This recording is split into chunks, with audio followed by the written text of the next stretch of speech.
I too like to travel, and I love bringing back souvenirs, but I usually don't bring back the magnets or the small little souvenirs that you find at the shops. What I like to bring back are small fragments of walls. I tend to visit some conflicting places around the world, and that's exciting to me. I bring them home, all of these little bits of walls, places that, many people don't go to. I have a piece of the wall that separates Israel and Palestine. I have a small piece of the wall outside of the prison that Nelson Mandela was kept. I have a small piece of the wall between the US and Mexico, and the Berlin Wall. I display them at home because it's important for me as I go through my daily life to remember that eventually all walls come tumbling down. But there's a wall that I'm really concerned about, and it's being built now across the world by all of us. We're all building it right now. And that's the wall that we are constructing between our authentic self, who we really are and who we were meant to be, and who we choose to be and present ourselves as online through social media. I bring this up because it's a good litmus test for the health of our society, because it tells a lot about how we see ourselves and others. Last year, our regional health district decided to study our community's quality of life. And they did this because there seems to be a connection between social capital, social connectivity, and health. They found that 70% of people over the age of 60 here in the inland Northwest rated the quality of life as excellent or really good, with really strong networks of social connectivity. And maybe this is because people over 60 are used to actually having a conversation face-to-face without social media, right?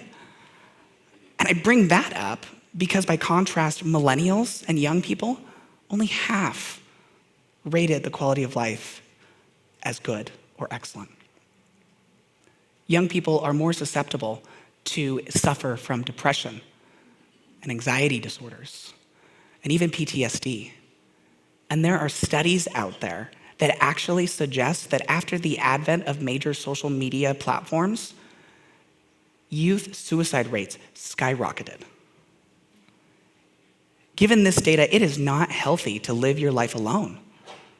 We are getting sick, literally sick, by keeping one another at arm's length or behind a screen. This is a public health crisis.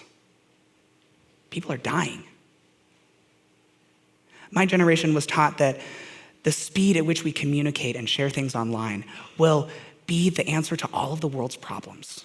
That we will be able to have so much savings and so much efficiency that it will inevitably lead to more time and more happiness. We have scores of social media platforms these days and more modes of communication than we've ever had in the history of our species. We can, right now, whip out our phone and talk to someone on the other side of the planet, even communicate with them in their own language with little more than a few keystrokes. And with all of these tools at our disposal, why do we feel so isolated and alone? Why is it that I spend more time sending emails to someone who sits 3 feet away from me than I do actually striking up a conversation with them or getting to know them over stalking their Instagram than I do actually having a conversation with them over coffee? We need to get comfortable with being uncomfortable. We need to change this because if we are going to flourish as a community and a species, then we have to admit to ourselves that we can do something about this. And it starts right now. We need to admit that it might be easier for some of us to carry our opinions across the internet in all caps. It might be easier for us to do that than carry a plate of cookies across the street to our Muslim neighbors, our Jewish neighbors, our Black neighbors, our gay neighbors, our Republican neighbors. This type of connection that we're searching for can be found when you find others, when you open yourself up, because you learn that being vulnerable is an asset. It inspires other people to be themselves as well. That's why actually Meet the Neighbors is so amazing. What started out as a small suite of videos online, how to visit your local mosque, your local synagogue, your local Hindu temple, turned into a movement that is changing the way we communicate and build community here in Spokane. That connection, if we're honestly talking about that, we're really authentic with ourselves, is what we've been searching for online and within us. Community, connection, and above all, hope. We need you. We need you to build community.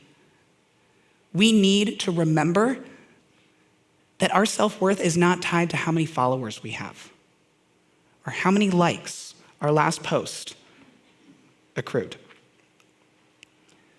We need to remember that it is actually a good thing to get out of our comfort zones, and that you can actually hear somebody else's opinion and accept it without having to water down your own.